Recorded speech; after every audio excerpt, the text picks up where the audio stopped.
This is a warning, brother.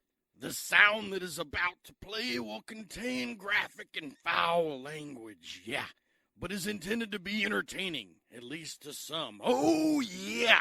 If you are easily offended, yeah, don't have a sense of humor, yeah, or have your head up your ass, oh, yeah, this isn't for you.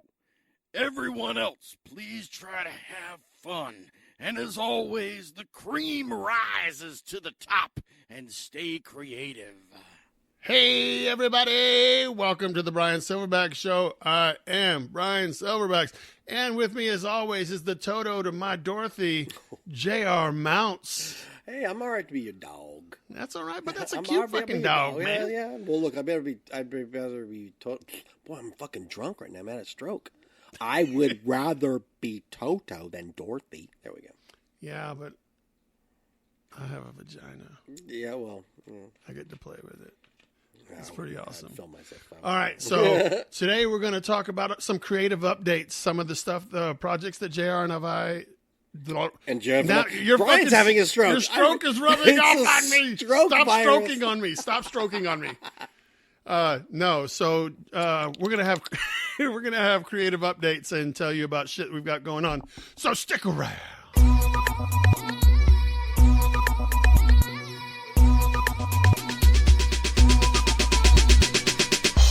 What's up, JR? What's up, Brian? Are we stroked out? Oh, yeah. Well, we're gonna need 20 minutes to refuel. Yeah, 20 minutes. This is nap time, brother. Oh, hey, I want to before we start. Yeah, before man. we go into, I want to give 2 shout-outs. All right, you do One, that. To Brent Johnson for being a quite vocal contributor to your posts on the Bryan Podcast Show. Yeah, well, just so you have some history, he is the guy that commissioned the Teenage Mutant Ninja Turtle Venom and the Teenage Mutant Ninja Turtle Jerry Lawler. Jerry, you said stroke. Stroke again. Stroke. Well, no, the stroke. JR has Bell's palsy and it's from a stroke and all that. So I thought, but no, from Jerry the King Lawler. Okay. Yeah, Turtle. And he's also recently put me in touch with. Well, he suggested that I talk to someone who I have since talked to and I'm currently doing something He's a with. frequent commenter, so I would just want to say, Brent, he thank is you. from Wisconsin. We Maybe I looked him up. I know. Maybe he can go to Minnesota. He's stretching it out. Maybe. Maybe he was there since this aired after Minneapolis. Who knows? The other shout out I want to give is to Jason C. Phelps, who said a very nice thing. He did. He said, Brian, your show sucked before, but now that you have the addition of JR, your show is worth listening to. I don't think he said your show sucked before. I think Jason's just jealous that he hasn't got his podcast off the ground. Do you know Jason? Jason is Jamie's husband from Magic City Con. Well, Jason, thank you. No, as long as we're entertaining you. I very much appreciate it. And that was the reason, that's part of the reason that I wanted a consistent co-host, is so that we could have the bouncing back and forth and the listeners could have like a personality, like they could maybe identify with your stuff or they could identify with my stuff, but they would have 2 points of view that were consistent. Well, do you also think too that it kind of helps, like, as far as I'm concerned, I'm here to draw you out and be Brian, and sometimes you can't be yourself when you're just talking to if you're interviewing or if you're just talking to a mic saying, hey people, this is what I'm doing.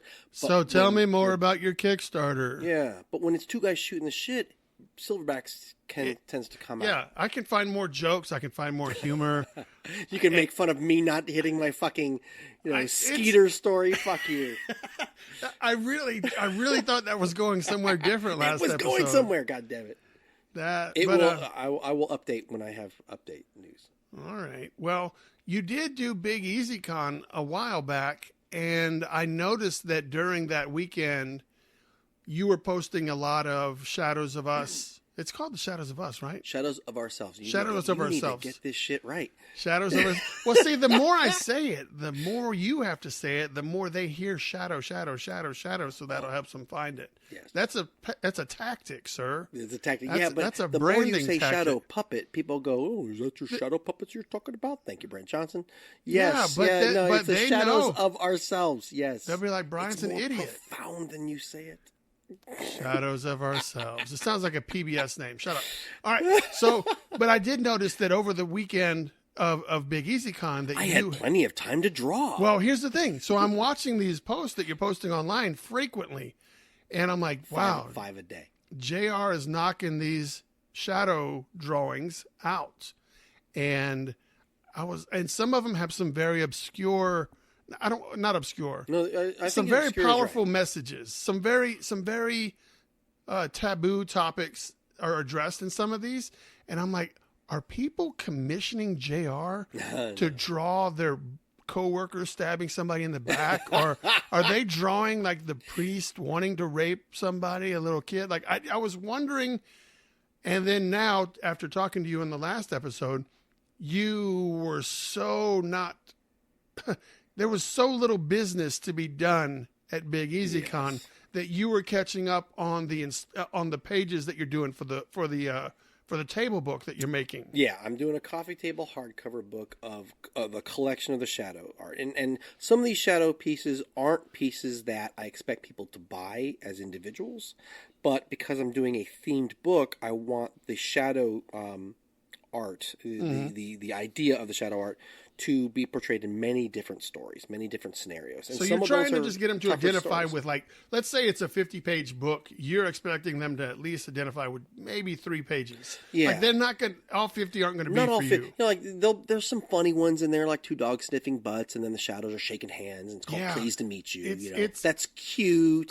Man. But there's all the commission work I've done. If I turn the page and I see the dog sniffing one and I laugh, and then I see the priest dragging a little boy off in the next page. Yeah. I'm like, is there going to be like sections to your book? Like, here's the funny half. No. Here's the go fuck yourself half. No, I am going to layer it to where it's. Oh, that's going to be well, it's like a movie. Like, I just want 2 books. Have the sad part. It sounds like 2 books. It sounds like funny book, the real shit. Like, it sounds like 2 things because it. No. This book has to be life. Life. In a day's time, you might see a commercial that makes you laugh. You might see something on the street that makes you angry. Yeah, you might see something that makes you. You might hear something that makes you sad. Dark, man. Yeah, but it has to be because these are the stories of people's lives, and these things happen. I had one person. Did you see that? I don't know. Someone had made a post. Slamming me for being on a soapbox, like, hey, warning, soapbox warning, Oh, fuck off! I'm not allowed to have a voice just because you can't draw, bitch. Well, here's the thing: it was about a guy. It was about an elderly man being forced to retire. And he's holding his box of shit, and it says "Happy Early Retirement." The CEO's over there with his secretary Babs, and they're eating cake and patting him on the back like, "Good job." He's wearing a stupid ass like party hat. Mm-hmm. And this guy's looking at this box, and he's like, he's sad. And in the background, in the shadow, it's a hunter getting ready to shoot his dog. Yeah. He's going to shoot his dog, his hard-working dog that's fetched with him all his life, worked hard for him all his life. He's just going to take him out, And the piece is called "But I Don't Want to Go." But see, that's weird. When you post, only your friends can see it. So that was a friend of yours. I posted so everybody can see it. My stuff is public. Yeah, but how would someone? They don't just come across JR. I get a few people that follow me. even people like, that even though they don't friend you. The shadows of ourselves seems to be resonating with people, so they tend to look for those. Mm-hmm. Like I might post something I've done in watercolor. I might post that, hey, I've got a book sale going on, which I do. Mm-hmm. No one gives a shit about. I'm trying to. Well, you didn't plug it. I did. Well, you plugged it like 2 shows I've got a 30% off sale running through the end of the year. Running till the books are gone. Yes, keep going. Yes, I'm going to lower it. So, but they'll find one piece and go, oh, doggy, or oh, that one made me happy. Oh, that one made me sad. Ooh, that one triggered me. That one triggered me. Yeah, someone said that triggered me. And then this particular one was just like, ooh, warning, soapbox, getting on a soapbox. That doesn't even feel like a topic that somebody would say that for. This is my fucking Facebook. It's my stories, and that's what soapboxes are for. It's art. I want reaction. And it's like, this doesn't happen all the time. I'm like, I'm sorry. I know this happened to somebody recently.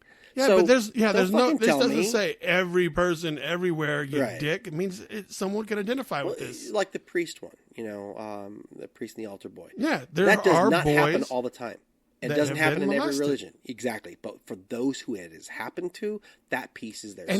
And not every one of those people that can identify with that piece has told anybody that they can identify with that piece. Exactly. So So but they're also not going to frame it up and put it in their house either. That's right. Not one, You're right. No, that's not one for the wall. That's one for therapy. I have a veteran who saw one of my. I did one of the PTSD ones for him, and he said that's how I feel. So was that the animal in the cage? Yeah, the beast in the cage, and he's like a sentry trying to keep it in there.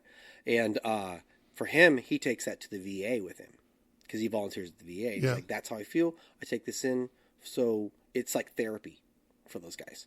So the cool thing is there's a strength in this art that's style, pretty awesome, man. That is pretty cool. So you're saying this guy helps other people deal with PTSD, and he's showing them your artwork that says, "Hey guys, we know how you feel." Right. That's pretty fucking baller right there. Yeah, it's one of those. That's the kind of shit that fills your heart up, man. It's the reason why you're like, you know what? All right, that's why I'm doing this art. That's the stuff that makes the Grinch's art grow. Exactly. 3 times. If it gives people a voice and it gives them therapy, then I'm giving back. Or just to let them know they're not alone. I think a lot of the stuff that goes on is people just not feeling like they matter. Yeah. Right? That's what this series is about. It's like, look, I know how you feel. I've been there too. Let me pause for a second and go back on this having the people matter thing. My brother and my friend recently paid for me to go see Joker with them again for the second time. Oh, nice. And we started talking after the movie about depression, and how we didn't get in a deep dive, but I simply said that I get that way a lot because I don't interact with people face to face very often unless it's like a convention environment where I'm switched on. I have to be Bryan SilverBax. Bryan Shepard doesn't exist. It's Bryan SilverBax. So I personally know that depression, I'm fucked up with depression, but I don't think that it's anything that I need medication for because I just have to learn how to digest what I know that it's all mental. There's nothing that I can do going to a therapy or going to a psychiatrist. You don't feel talking about it? What is that? I don't feel that that's going to fix anything. Well, maybe not permanently, but maybe for that day. Yeah, I don't know. I don't know, man. But I do know that I think overcoming a lot of that type of stuff is simply reevaluating and flipping different switch toggles in your mind and processing shit differently. So I try to work past it. There's some days where you're just like, fuck, I don't matter to anybody.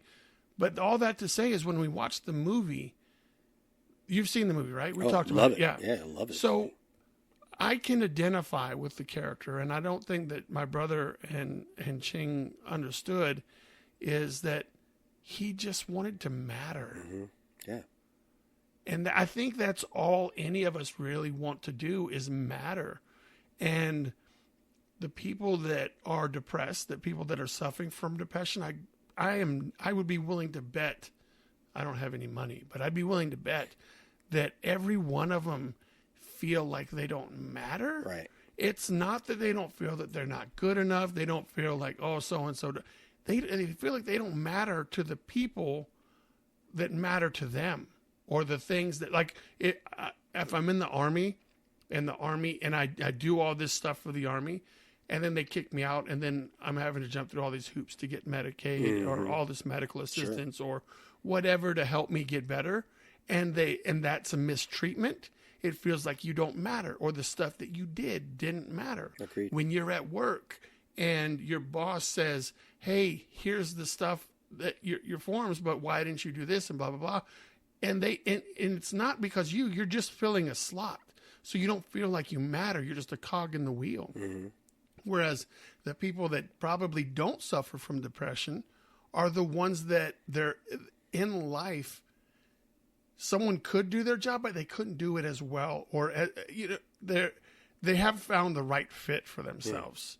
So I think mattering means a lot. Oh, that's the rabbit we're hearing. Oh, okay.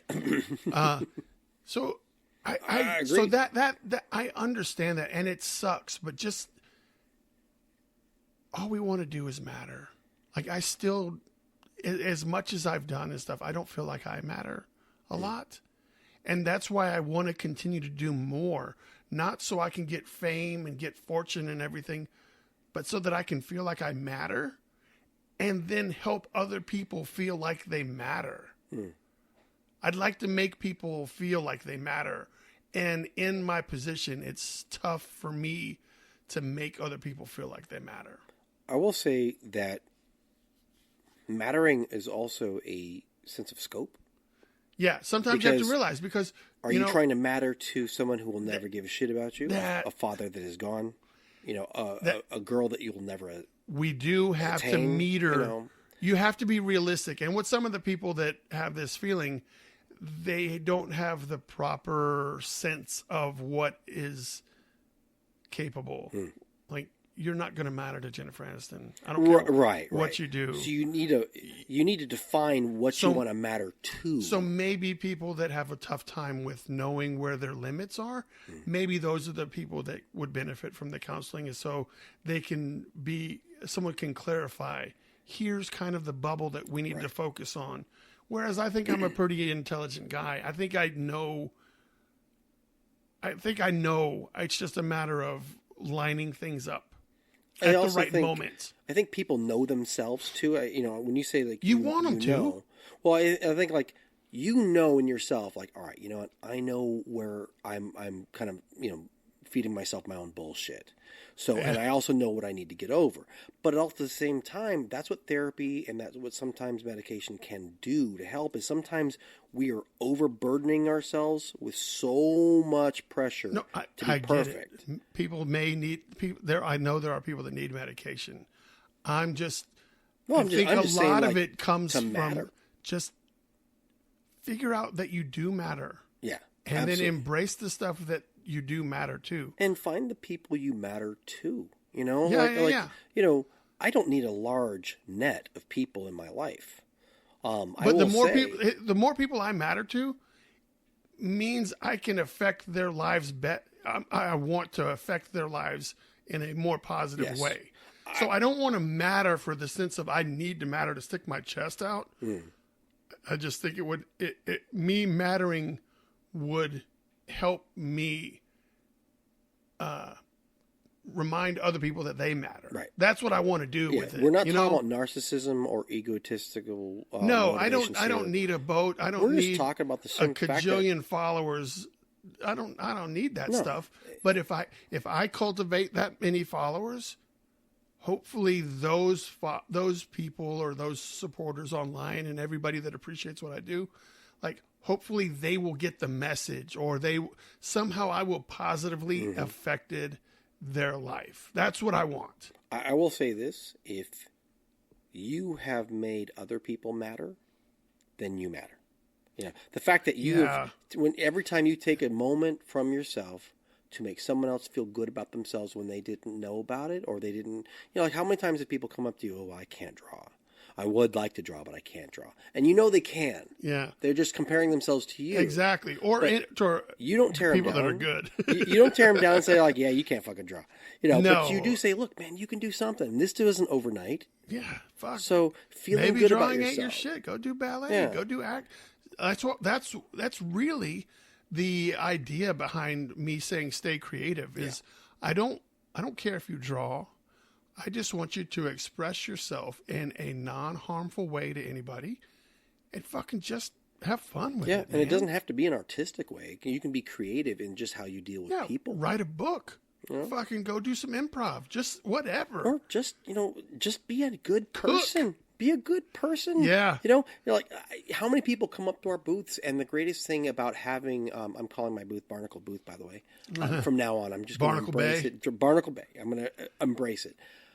When people want to come up to you and talk to you because they just feel that you give good energy, that is a gift.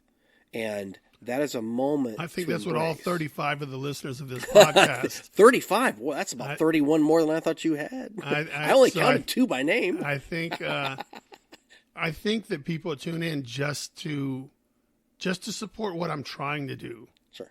So I think that's cool. So that means positively affecting those people because they come back.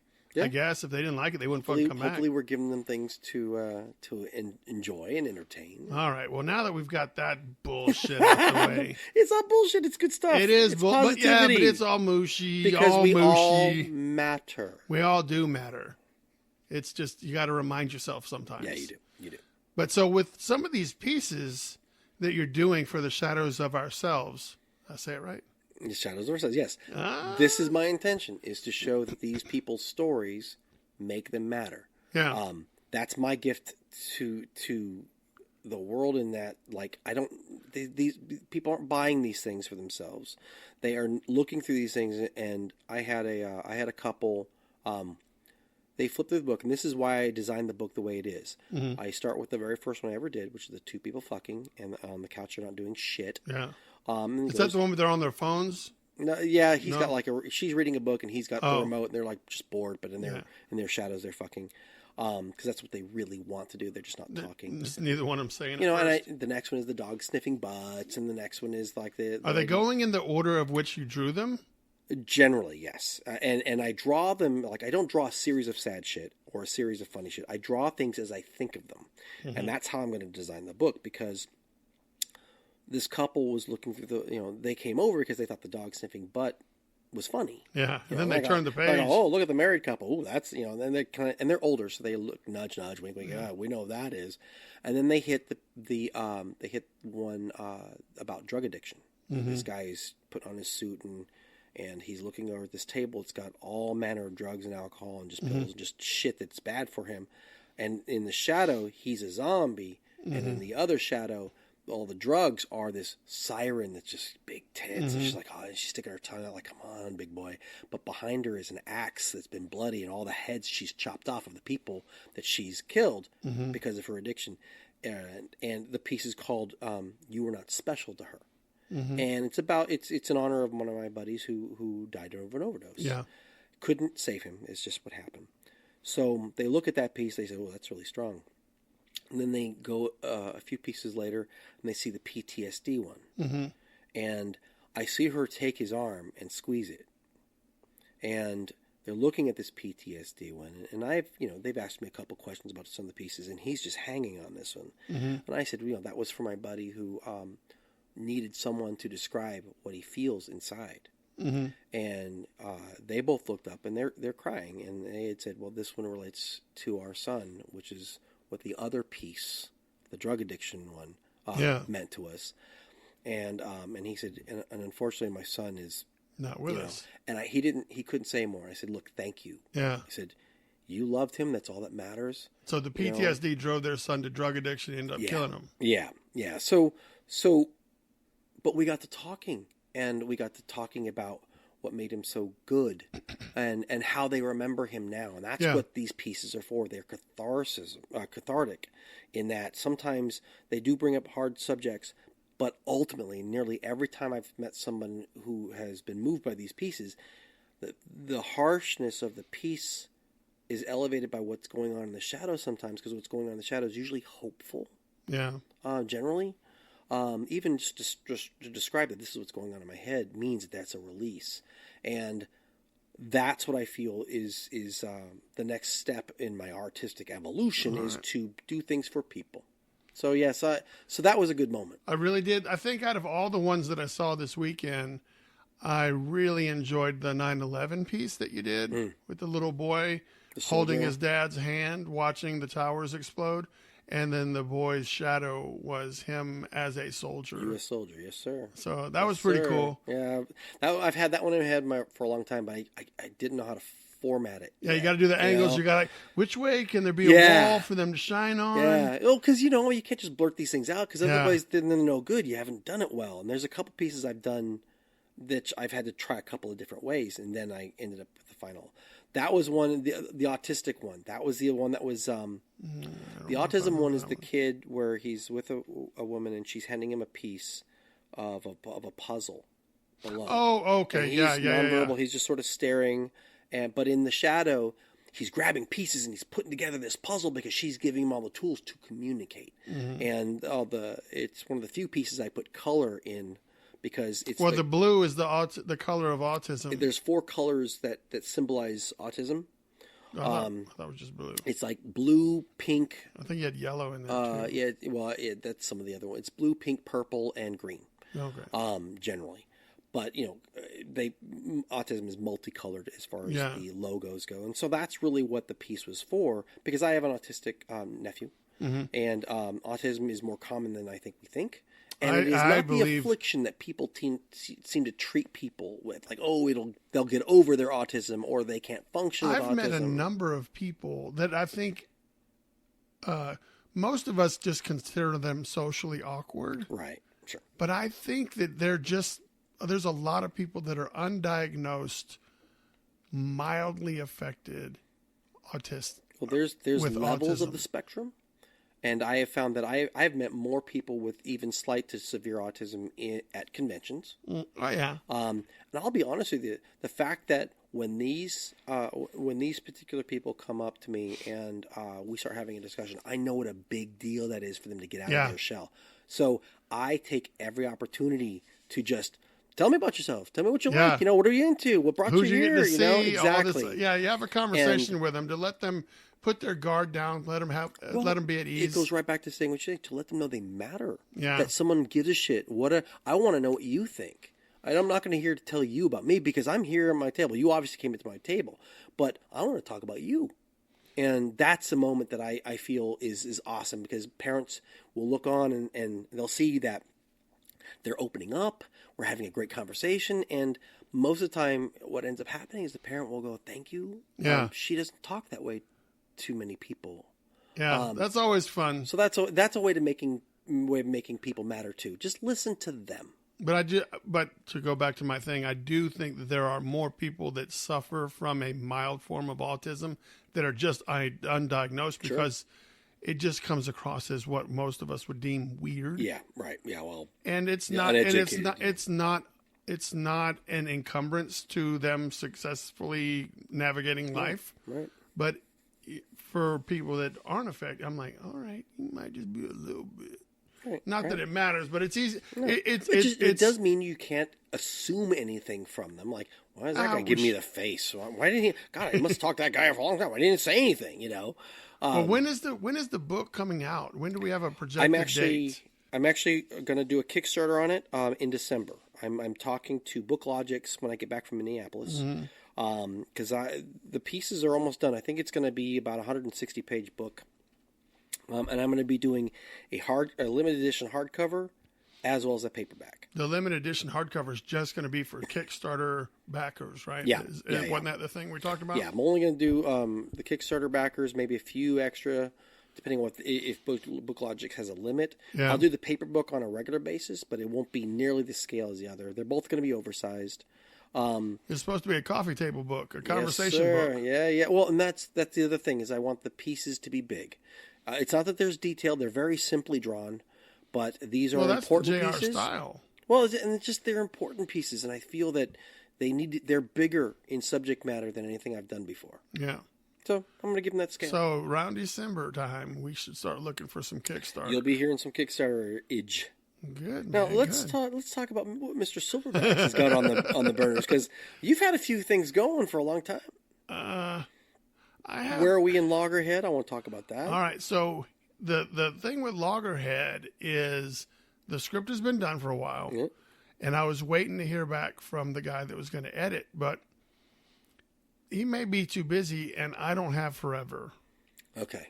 So I went ahead and I found a guy that is doing my layouts for me. Ooh, okay. So this guy is he's not like I don't know. I didn't do a ton of research.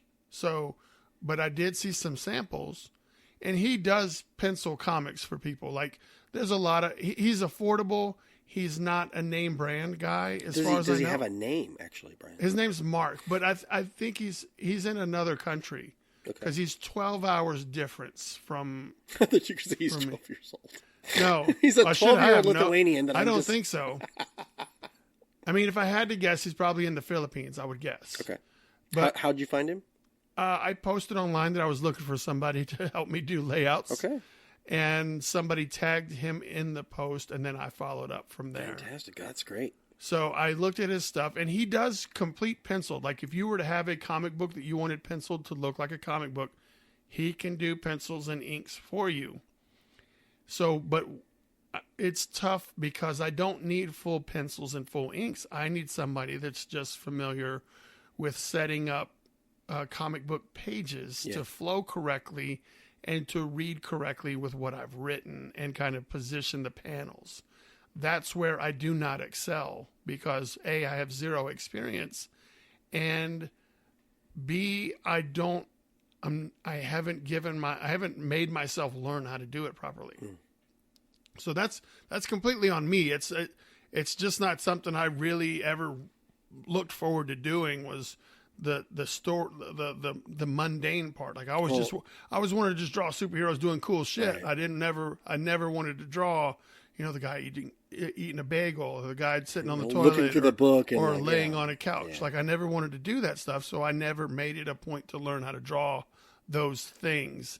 And for me to do that, I would have to play a lot of catch up. And for me to play a lot of catch up, I'd have to put a lot of commission work that I have on the side. Sure.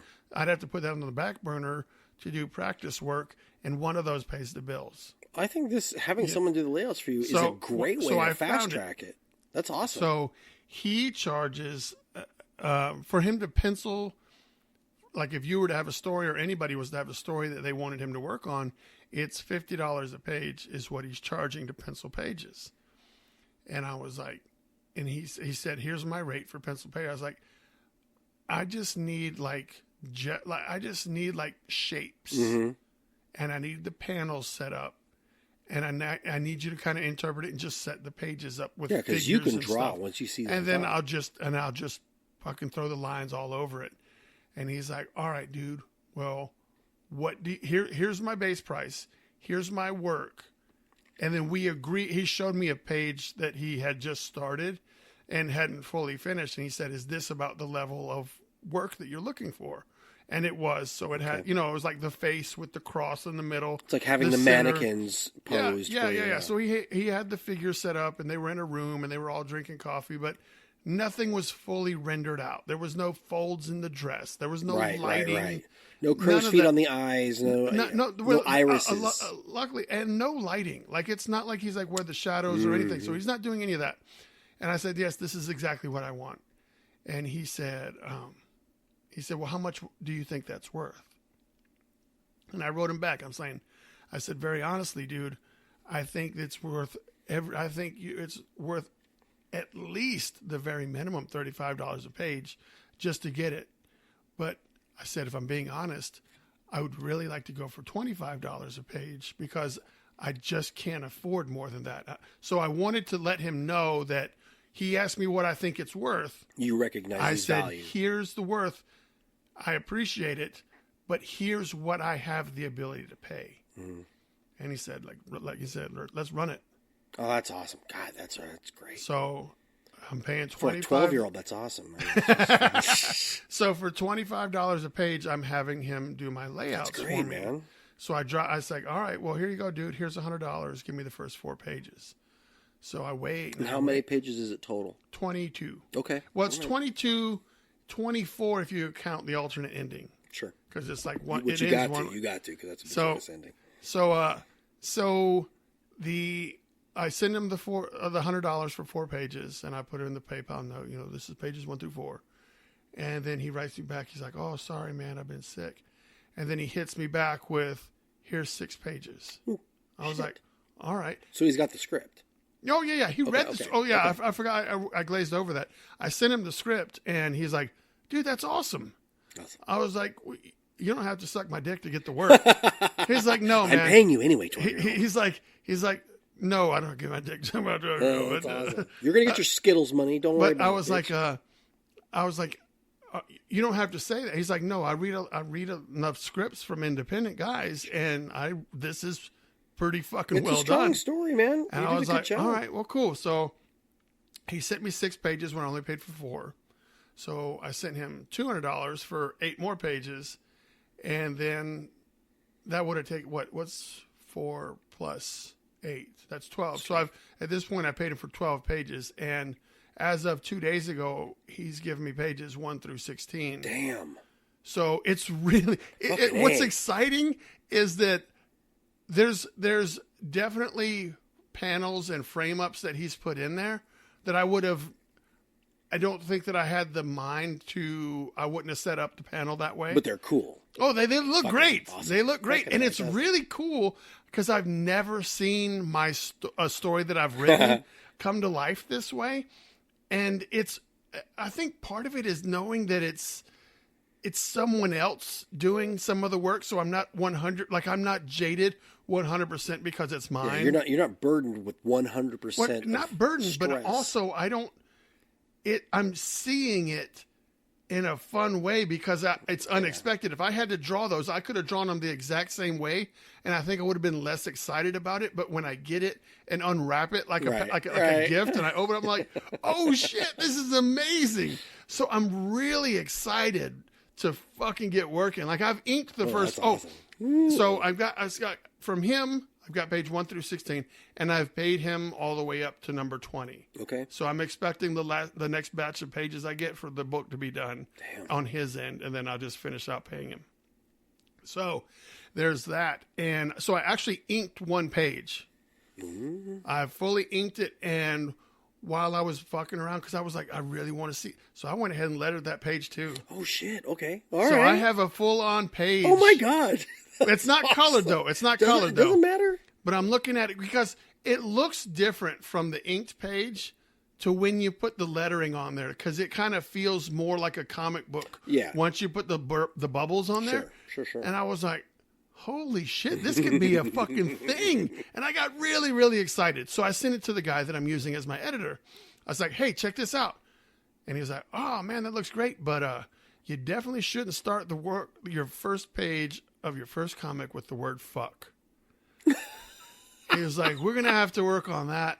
So I guess in his fast-paced lifestyle, he might not have the time to read the Word document that I sent him as the script. Right. But as I get the pages done, he will give me notes. Okay. As I'm finishing the pages. Because you can do a worded version differently if you needed to. Yeah. All the dialogue and stuff can change. Digital. But even if he says, "Hey, this panel should be smaller," blah blah, I'm technically proficient, I can kind of draw stuff. I think it's okay to start a word with fuck. Fuck. Well, he said as a submission editor that when submission editors will go to look at books for publishing, if they'll think that, oh, this guy started it with fuck, and so the more you jam the vulgarity in the front, they think, oh, this guy's just.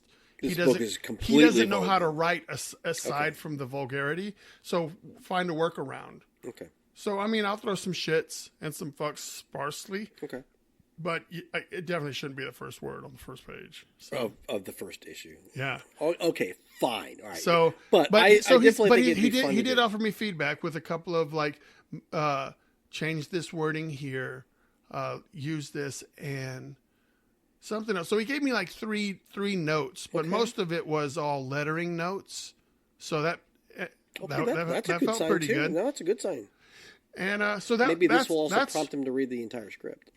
Well, we'll see. But it doesn't. It's not stopping the ball. So I've already started the ball fucking rolling, and it's pretty exciting. So the second I get ready to, I go in and I start setting up my second page because the guy that I'm using, I don't think he's fully familiar with the 360 rule or the 180 rule in storytelling. You're not familiar with the 180? If a camera's on one side, you don't want to put him on the same. You don't want to alternate sides of a conversation and stuff. And so as I'm looking over the page that he sent me, the page only has 2 characters, but the characters flip from left to right of each other sometimes throughout the different panels. So he's trying to make it interesting as if he's filming a movie. Maybe. No. The movie has the 180 rule. Every storytelling element, because it makes it easier for us, the viewer, to keep track of who is where. Sure. Keeping that 180 rule in mind. And it didn't appear that he had followed that. So I had to go in and flip some panels and rearrange a couple of things to his original layout. But so as soon as I did that, and I printed it out, because I printed out so that I can lightbox it to draw on it. Then I got hit with some more work, some regular work. Damn. So there's that. So yeah, that's the current state of Oh, dude, you know you can do this shit. I am happy, dude, because Loggerhead is going to think, like, I stay up at night and I try to think about how I'm going to put the Kickstarter together. What bonuses can I do? Yeah. Can I get pins? Can I get hats? Can I get this? Who can I get to do a variant cover for me? What favors can I call in to say, hey, man, I'd like to have your variant cover to help me kick off this Kickstarter? Right. Because I want to have all that shit set in place. Yeah. And I want it to be big. And that's just... Big physically or big famously? Big as in, like, well-received by comic book people. Like, that's what I want. I want the fucking 2.7 thousand followers that I have on a Facebook page. I want them to buy it. Sure. You know what I mean? I want my quote-unquote 3,000 Facebook friends. I want them to buy it. Like, I want everyone to feel like, you know what? Let's see what all this fucking hype is about. Do you want me to buy it at all? No, you get it. Fuck that. No, I'll buy it. Fuck that. But I'm just busting your balls. So I want. You should expect me to buy it, Bryan. I want people to buy it, and then this is the big part. I want to be I want to have done such a good job that it wants a compliment. Sure. Okay. Not, oh, way to go, Bryan. From who? From anybody that's fucking read it. Like, I want people to read it and say, wow, so you can write. Or so. Look, I'm excited, man. So that's what when I you're want excited the compliment. about it, I know there's going to be some good shit. That's what I want to have done such. I don't want the compliment. I want to have done such a good job with the entire project that people feel obligated to give me a compliment because it was unexpected. You know, you can't control that, but no, you know, I know, but that's the sweet icing. That's that sweet icing on that. And that is, I think I've done it. I think I've got it pretty licked. I'm gonna put my bets on that one. So I'm really excited. And then you saw the cover that I did. Fuck yeah, dude. That's just one. I'll draw fucking 18 covers. Look, as long as we've been talking about you doing a comic book, the fact that it's culminating into this, man, I'm fucking. So that's project one. That's the big heart project for me. Big heart project. Like it's my heart. Like it's me. Okay. I'm doing it for the Heart Association or some shit. No, they don't want nothing to do with this foulness. It starts with the word fuck. But then, so I teamed up at Dragon Con. I met, I've met him before, but Philip Nelson, who runs Nelco Media in Texas. He used to live here. He's friends with Bob Burden, but he has a media company. And they go around and film like concerts and interviews and shit like that, whatever.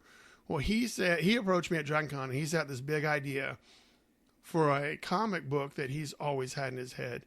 And he likes me, and he likes, I think he likes Bryan SilverBax more than he has a little bit too high expectations of my artwork. Like, he's like, oh, your art would be great for this. I'm like, yeah, I don't draw inside. But so it's whatever. He wants to team up and do a fucking project. And I'm like, all right, cool. So here's the pitch. Work is work, man. Yeah, but this is, yeah, it is. I'd much rather him approach me and just said, hey, man, I want you to do the cover. Yeah, but he's wanting me to do like the work. And I'm okay with that. I'm going to have to fucking do the work. It'd be a great experience because you can turn that back around. Well, and he's a little bit more connected. Like, the dude's taking pictures with fucking Frank Miller and shit. Like, they're buddies. Like, they're 7 Degrees of Kevin Bacon buddies. Like, they're all going out to dinner, but he probably not have his phone number. But that guy, I know that guy. He's plugged into the comic book scene because he's a comic book fan. Sure. So he wrote this story that he said would be great for a movie, but to go ahead and maybe turn it into a comic book and have that later be pitched as a movie. So here it is. And the best that I can understand it is it's Cash Cab with murder. So the title of this book is called Axie Cab. That's fantastic. So AXE as in like in the T burned out in the neon lights. Awesome. Jesus. So that's something I've got going on. So he has a writer that's writing it right now. And then he actually sent me the first 8 pages of the script and has asked me for feedback. And I think it's gone a different direction than I thought we would go. So I want to talk to him, but that's a project that's something that I'm working on. All right. That's coming. That's in the works. Like Okay. I think the plan for that one is to do like the first 4. I think he's going to have the story written, but then I will draw, like he's going to pay me for this. He will pay me for the first 4 pages, and then based on those 4 pages, we'll do a Kickstarter to raise the rest of the money to pay me to create the rest of the pages. Gotcha. So that's how that project, I think, is going to be set up. Okay. But that's with Philip Nelson.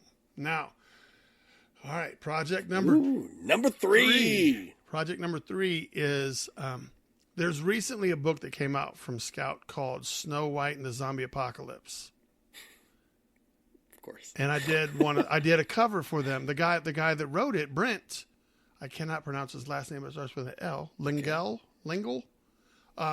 He wrote it, and he writes plays and he writes movies and he does all kinds of theater stuff. And this was something that he wrote. I think he wrote this like as a play at first, but then just turned it into a comic book, and then Scout picked it up. Mm-hmm. And then he asked Scout to, hey man, you guys need to have this Bryan SilverBax cover. Like, Scout really didn't want to run my cover that I did for him because it was just going to be too much money. Like, they didn't, and he was not because they didn't like it. No, just because I guess it didn't feel like maybe that book needed an extra cover because the printing cost and all that bullshit. But they went ahead and did it because he sweet talked them, and now the cover exists in the world today. Damn, okay. So then he reached out to me after this, and he's like, hey, man, I've got another project I want to do, and I'd like to work with you on it.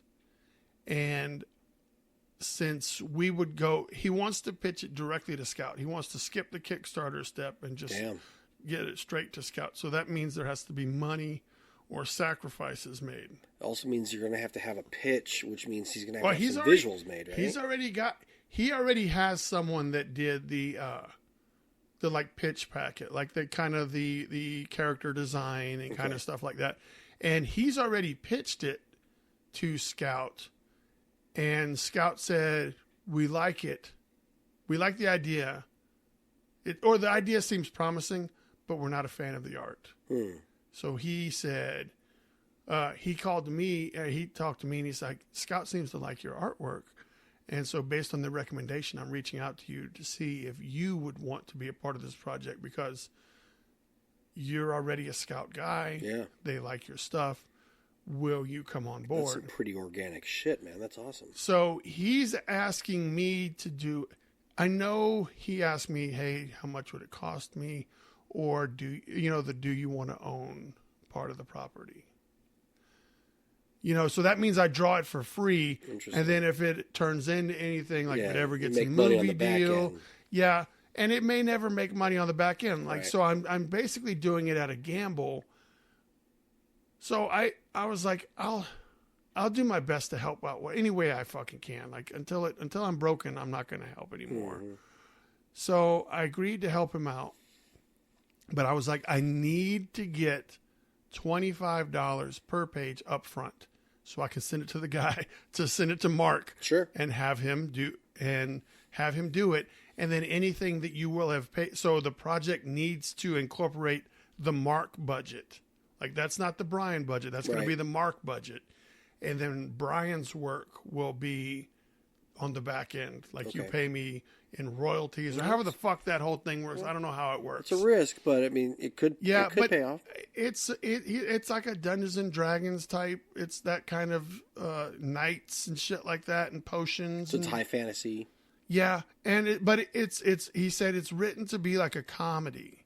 Like it's gonna be funny. Like he said he's got like the first 6 seasons mapped out in his head of how this can be, and he said like the audience could be like the Dungeons and Dragons people, the magic people. Like it's just going to be funny that the paladin does this and how wacky is that? And the mage is really, that kind of shit that I don't really identify with. Okay. But there's definitely a huge audience for shit like that. Oh, yeah. And so what he's trying to do is tap into that market and say, hey, guys, you also do this. This book will be funny for you. There's a lot of great indie flicks that have, like, Knights of Badassdom and things like that.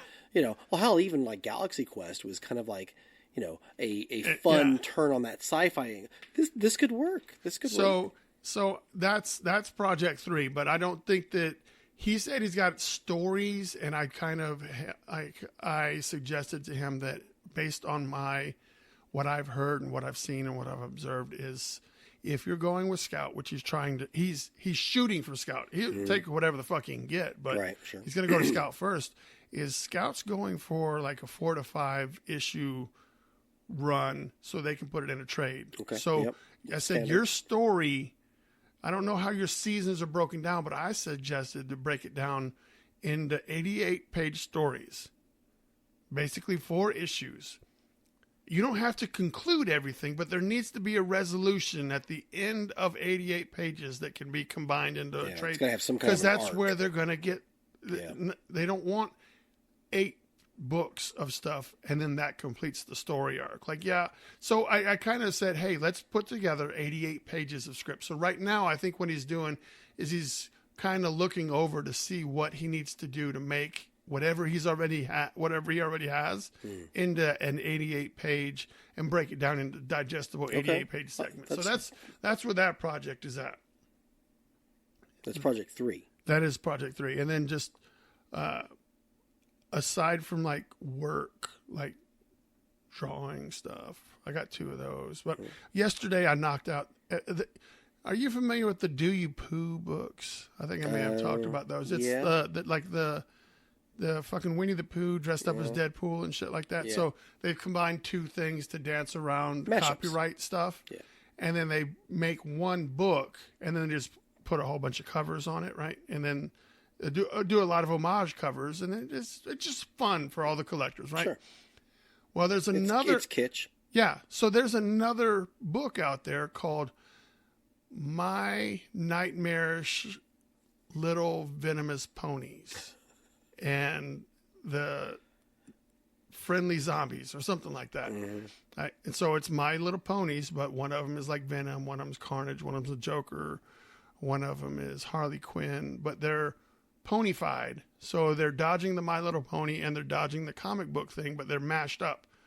Well, legally, mashups aren't dodged by copyright. They just choose not to. Well, maybe it's also funny, so maybe it's I don't know. Well, parody or whatever is, it is. Mashups are not protected. But whatever the idea it is, if they cross that bridge, they'll get to. So it's Venom ponies and Carnage ponies. Yeah, but is they're it strictly Marvel or no. There's Joker and Batman, Batman Who Laughs, all kinds of shit. But it's a one-shot story that they currently have. And there have been a number of covers and a number of cover homages that have been done. Sweet. So based on Brent Johnston, the guy that you talked about earlier, based on his thing, he's like, oh, by the way, you should talk to Jake Bear. Jake Bear did those pony books, and he has a lot of information.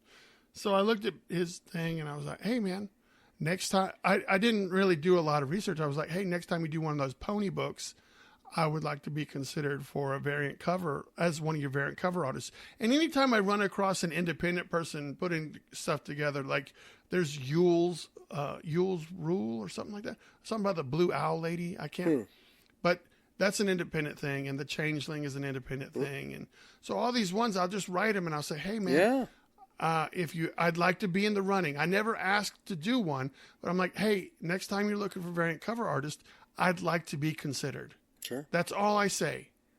And sometimes I hear back, sometimes I don't. What's the worst that can happen? Nothing. They say no and they nothing don't can respond. happen. So the best that can happen is they can say yes, which you've had a couple of nods. So Jake, the My Little Pony, or My Little Venomous Nightmarish Ponies, he wrote me back. I'm not going to hold you to that title because I'm pretty sure you're fucking it up somewhere. That one was fucked up. But so he wrote me back and said, hey, you could just do your own exclusive cover for the book that I already have. And here are the prices that you'd have to pay with the minimum order of 25 units. And then you can sell them for whatever you want. But you're more than welcome to do that. That's interesting. So it's a pay to play. Yes, but you're hoping that the brand is strong enough that you can sell the copies that you've done. That's the interesting thing is if the brand is strong enough, then you have to find a price point that people will actually buy it from you for. Oh, I'm already past that. So okay. I know how much I'm paying, and then I'm asking $20 per issue, which I think is pretty reasonable. It feels like I could ask for, because I want to keep it. I'm more interested in getting work out there in the public eye and getting my name out there. So I'm not looking for $50 books because there's only 20 in existence. Right. So the minimum order is 25 from Jake for his cover or for this project. So I would have to come out of pocket at the beginning to, pay him for those books and pay for them to ship here and then just hope that they sold. So what I've done is I'm going to do like I did with my horror print. I'm going to do a pre-sale. I'm going to say, here's what I've got. Smart. Is anybody interested? Because if there's more interest in 25, I definitely don't want to buy 25 and leave, another 20 that didn't get the book. Yeah. Which that doesn't seem to be the case because I posted it last night. But so I've got 3 on the line now. Boom. Okay. But so I did that. So yesterday I started drawing the cover yesterday, and by lunch the mailman came and delivered all my horror prints, and then I had to go into package mode. So I had to print out all the shipping labels and do all the packaging. Look in that box right there. Look at that box. Geez. That's them. That's all the pre-orders. So I had to print all the shipping and pack them all up and sign them and everything. Yeah. And then now it's 5:00 in the afternoon. For those not looking, I've got a giant box next to me, like a giant Home Depot box of shipping tubes. Huge box. So I did that in the afternoon, and I was like, well, I thought I really wanted to finish my fucking pony piece. And is that an appropriate title as well? I finished my fucking pony piece. But even after that, I still finished my pony piece last night. All right. Well, so I think you're on fire right now, actually. So while I was doing my pony piece, I got a guy at Caliber Press, or the guy who has a creator who has his book run through Caliber at the moment. Okay.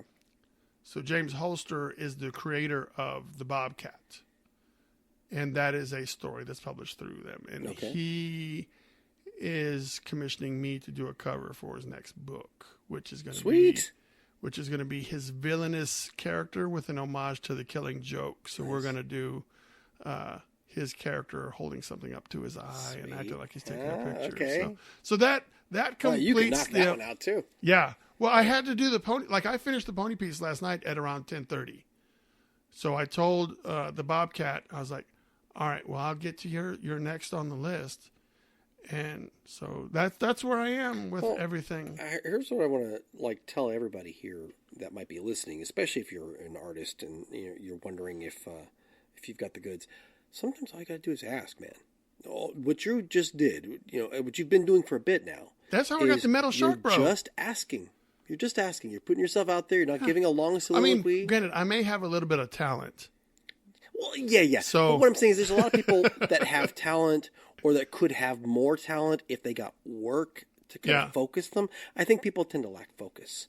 Much like when someone is mapping out your comic, and you can draw on top of that because you're like, all right, sweet man, I know I can do this bullshit. I think sometimes people need help getting through the idea that you don't have to be perfect, you don't have to have a contact. If you just ask, just have to get started. Just get started. Just find someplace to give you a break. The only if you do the Kevin Bacon thing, if I hadn't asked the Metal Shark Bro guys if I could do a cover for them, then I wouldn't have got on, and Scout wouldn't have picked up the cover.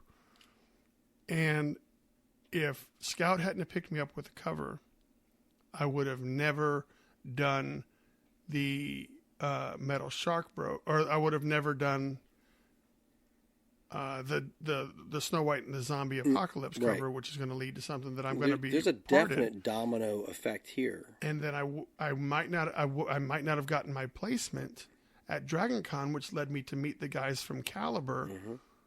Or no, that's right. Here's the connection. If I hadn't have done the Metal Shark Bro cover for Scout, I wouldn't have done the Planet Caravan cover for Scout. That's right, I forgot about that. And the Planet Caravan cover is what made Andrea come to my table at Dragon Con because he edited the Planet Caravan, and he said, "Hey, I'm over here at Caliber, and here's another one of my creators." And he introduced me to Evan.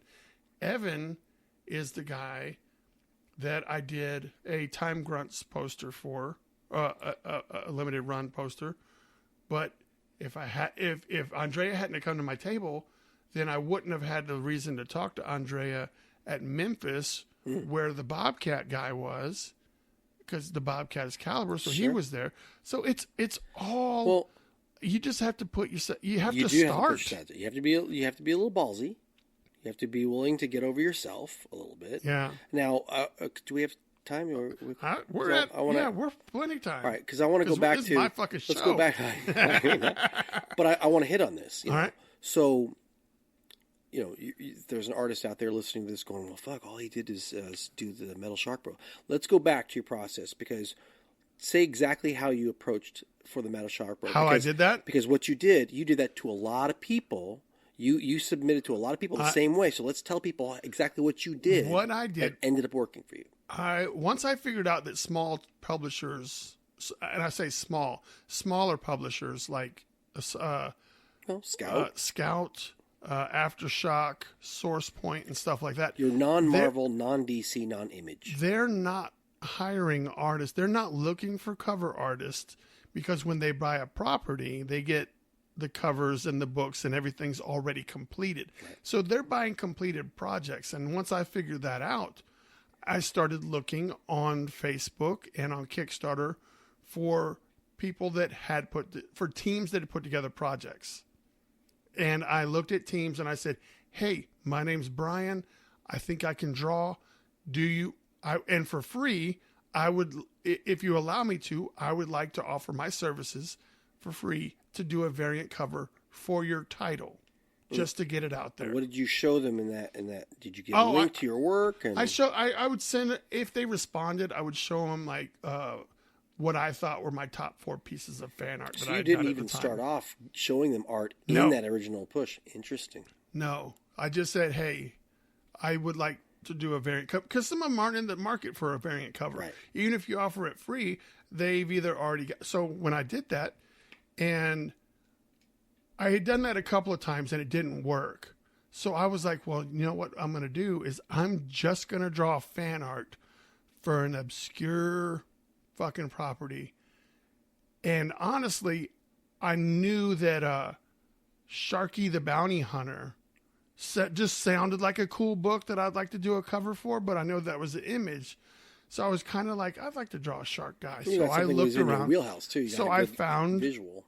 I found Metal Shark Bro, and I was like, "Oh, there's a big fucking shark guy." So I looked online and saw like 3 or 4 pieces of art that were Metal Shark Bro, and I just used that and drew what I wanted to draw of Metal Shark Bro. Now I finished that piece. I finished the line work, and then I sent it to Metal Shark Bro on Facebook, and I said, "Hey, Metal Shark Bro, here's something I drew for you. Do you guys need a cover?" Because I didn't already color it at the time. It was just the line art. And they responded with, "No, we already have a cover. We already have our variant cover. That looks great. I love what you did with the shine on his skin. Thanks for playing, but we don't have room." And I was like, "All right, well, cool, man. Good luck with the project. I just wanted to, it doesn't hurt to ask." So then I finished coloring it, and then I posted it on Facebook. I colored it live on Facebook, and then I posted the finished colored piece on Facebook with the title Metal Shark Bro. I said, "Check out this piece that I did for Metal Shark Bro, this fan art that I did for Metal Shark Bro." And the guys that, I think Walter and maybe Bob saw the Metal Shark and said, "Oh man, great work. We like it. That's cool." Well, Scout saw it and asked if they could use that for the cover for their web exclusive, and then that's what started. That's awesome.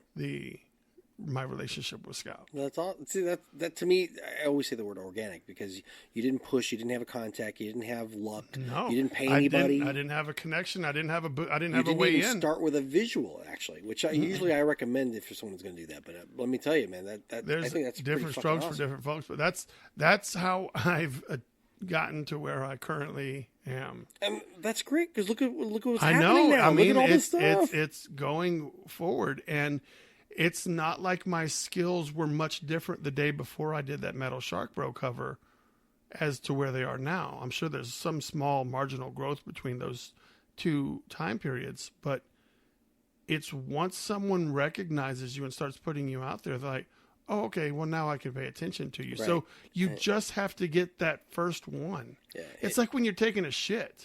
Wait, hold on a second. I have never once taken a shit and thought of independent comics.